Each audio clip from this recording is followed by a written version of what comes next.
Pour cette 4e semaine, on va partir sur des séances un peu spécifiques. C'est la première semaine où on va intégrer quelque chose qu'on va retrouver assez couramment, c'est-à-dire une semaine de décharge. Donc là, il faut savoir que ça fait quand même 3 semaines où on vient surcharger chaque semaine la charge d'entraînement, donc en complexifiant les exercices ou en augmentant le nombre d'exercices réalisés. Et tout cela, ça a un impact sur le corps, notamment en induisant une fatigue chronique. Donc l'objectif cette semaine, ça va être de venir décharger tout en maintenant un stimulus assez important sur les groupes musculaires principaux pour ne pas avoir de désadaptation.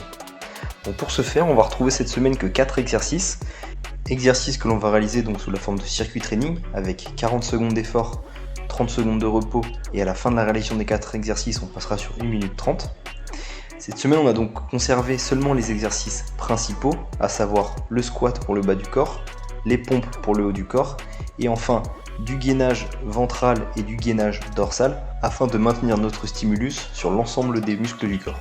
A noter que cette semaine de décharge, elle ne doit pas être négligée dans le sens où c'est justement dans ces semaines dites de repos qu'on va retrouver les plus importantes améliorations et adaptations, notamment au niveau de l'anabolisme musculaire et des gains de force, qu'elle va permettre aussi d'arriver en pleine forme et totalement frais pour le prochain cycle à venir, le prochain cycle de développement sous 4 semaines. Donc comme vous avez pu le voir au niveau de la séance, on reste sur des exercices qui sont assez maîtrisés et qu'on a pu faire assez souvent tout au long du cycle, c'est voulu. Donc au niveau des explications, si vous voulez quelque chose de plus précis, je vous envoie aux vidéos précédentes. Et cette fois-ci, on va juste venir recibler les petits points importants, les petits tips de coaching.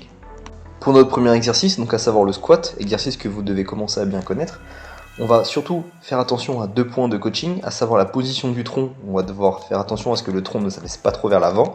Et au niveau des genoux, on prendra garde à ce que les genoux ne rentrent pas trop vers l'intérieur afin d'éviter un valgus. On conserve les mêmes consignes en fonction de votre niveau. Vous allez rechercher plus ou moins d'amplitude en fonction de votre amplitude de cheville et de hanche. Et pour les plus experts, on va tendre vers les variantes en squat sauté. Comme second exercice, on retrouve donc un exercice de développement des muscles du rachis, donc à savoir le Superman. On commence donc en position allongée et on va chercher à élever son tronc et ses cuisses le plus haut possible tout en contractant un maximum les fessiers. En fonction de votre niveau, on viendra ajouter des variantes avec différents mouvements d'épaule et différents maintiens isométriques dans la position haute. Au niveau de notre gainage ventral, on va retrouver donc nos planches dynamiques. Donc on va être en position de planche, on va toujours maintenir donc cette activation au niveau abdominal en enroulant très légèrement donc le haut du dos et en venant squeezer les fesses, donc serrer les fesses au maximum tout au long de la répétition de la planche. En fonction de notre niveau, on va donc venir y induire du dynamisme, donc principalement avec soit des mouvements de bras, soit des mouvements de jambes. Et lorsqu'on vient décoller un appui, le petit tips reste le même, à savoir on va venir repousser avec le sol l'appui opposé afin de stabiliser la hanche et éviter ces mouvements de balancier. Et enfin, comme dernier atelier, on va retrouver donc notre exercice de sollicitation du haut du corps, à savoir les pompes. Donc pompes qu'on va venir réaliser selon différents critères en fonction de votre niveau, comme toujours. Donc soit on va venir élever le tronc, donc pour les plus débutants, on va pouvoir les réaliser parallèles au sol pour les intermédiaires, et enfin pour les plus experts, on va soit passer sur des pompes sautées, soit sur des pompes avec les jambes relevées afin d'augmenter la sollicitation musculaire.